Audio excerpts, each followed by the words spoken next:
Welcome back to Journey to the West. So in chapter 2, part 3, Monkey returned to the Mountain of Flowers and Fruit to find that his monkey subjects were being terrorized by a demon king of chaos who had also kidnapped some of their young. He immediately went to confront this demon, summoned his magical powers, which he'd learnt through practicing cultivating the way, and defeated him, bringing the monkeys back to the mountain.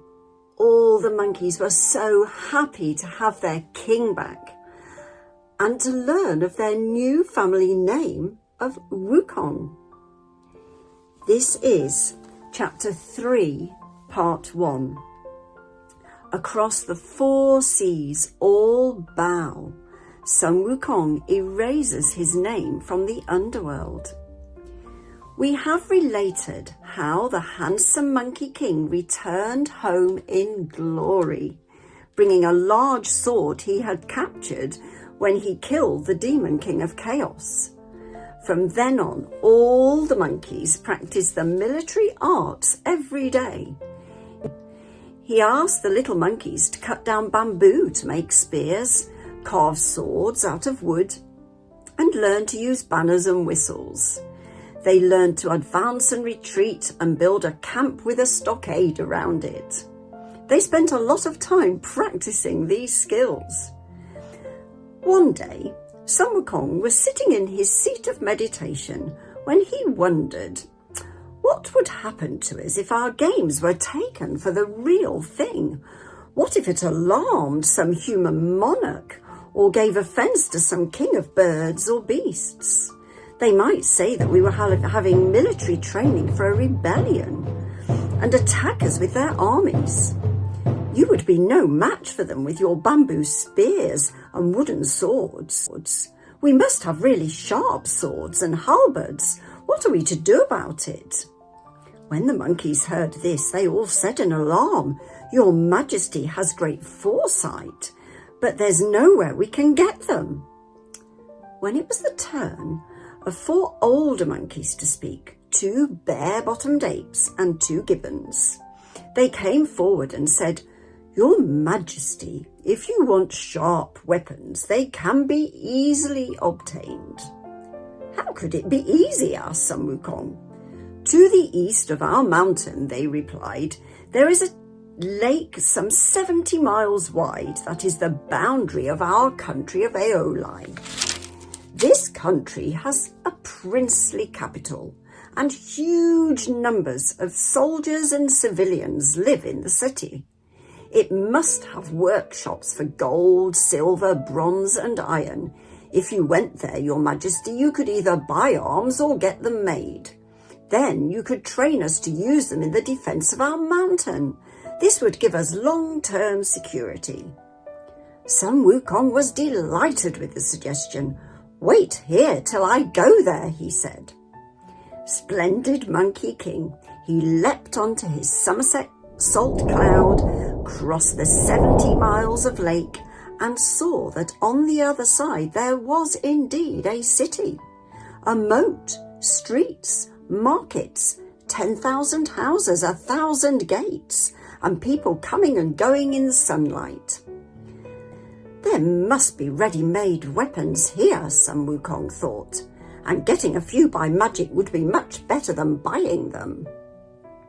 So he made a magic sign and said the words of the spell, sucked in some air from the southeast and blew it hard out again.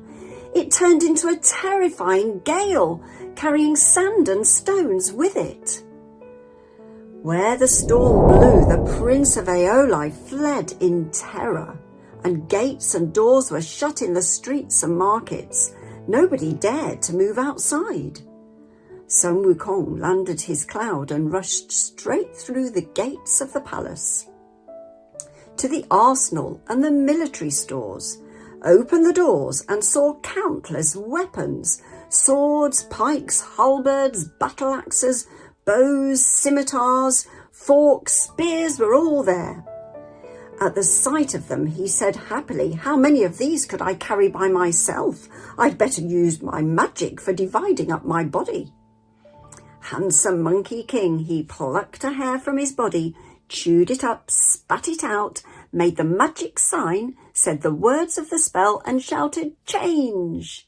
It turned into hundreds and thousands of little monkeys who rushed wildly about, grabbing weapons. The strong ones took 6 or 7 each, and the weaker ones took 2 or 3. And between them they removed the lot. He climbed back up on the clouds, called up a gale by magic, and took all the little monkeys home with him. The monkeys, big and small, of the mountain of flowers and fruit, were playing outside the gates of the cave when they heard the wind. At the sight of countless monkey spirits flying through the air, they quickly hid. A moment later, the handsome Monkey King landed his cloud, put away his mists, shook himself, and replaced his hair, threw all the weapons into a pile beside the mountain. "Children," he shouted, "come and get your weapons." When the monkey masses looked again, they saw Sun Wukong standing by himself, and they all rushed over to kowtow and ask what had happened. Sun Wukong told them the whole story of how he had raised the gale and taken the weapons. After all the monkeys had thanked him, they snatched sabres, grabbed swords, seized battle axes, fought for pikes, stretched crossbows, shouted, yelled, and so amused themselves for the rest of the day. The next day they paraded as usual. Sun Wukong assembled all the monkey host, and they numbered 47,000.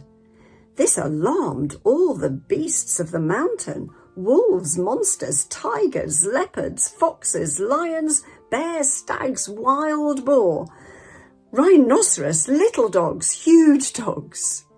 All the demon kings from the mountain caves came to pay homage to the Monkey King. They were alarmed. Every year they made offerings and attended court in each of the 4 seasons. Everything was so orderly that the mountain of flowers and fruits was as secure as an iron bucket or a wall of bronze. The demon kings sent gongs, drums, coloured flags, helmets and armour in great abundance, and every day there were military exercises. One day, amid all this success, the handsome Monkey King suddenly said to the other monkeys, "You are now expert in the bow and crossbow and highly skilled in other weapons, but this sword of mine is too clumsy for my liking. What shall I do about it?" The 4 veteran monkeys came forward again and submitted a suggestion. "Your Majesty is an immortal, so mortals' weapons are not good enough for you. We wonder if your Majesty is able to travel underwater." "Since hearing the way," Sun Wukong replied, "I have mastered the 72 earthly transformations. My somersault cloud has outstanding magical powers. I know how to conceal myself and vanish. I can make spells and end them. I can reach the sky and find my way into the earth. I can travel under the sun or moon without leaving a shadow, even go through metal or stone freely. I can't be drowned by water or burned by fire. There's nowhere I cannot go." "If your Majesty has these magical powers, the stream under our iron bridge leads to the Dragon Palace of the Eastern Sea. If you are willing to go down there, go and find the Dragon King and ask him for whatever weapon it is you want. Wouldn't that suit you?" "Wait till I get back," was Sun Wukong's delighted reply. Splendid Monkey King, he leapt to the end of the bridge and made a spell and a sign to ward off the water.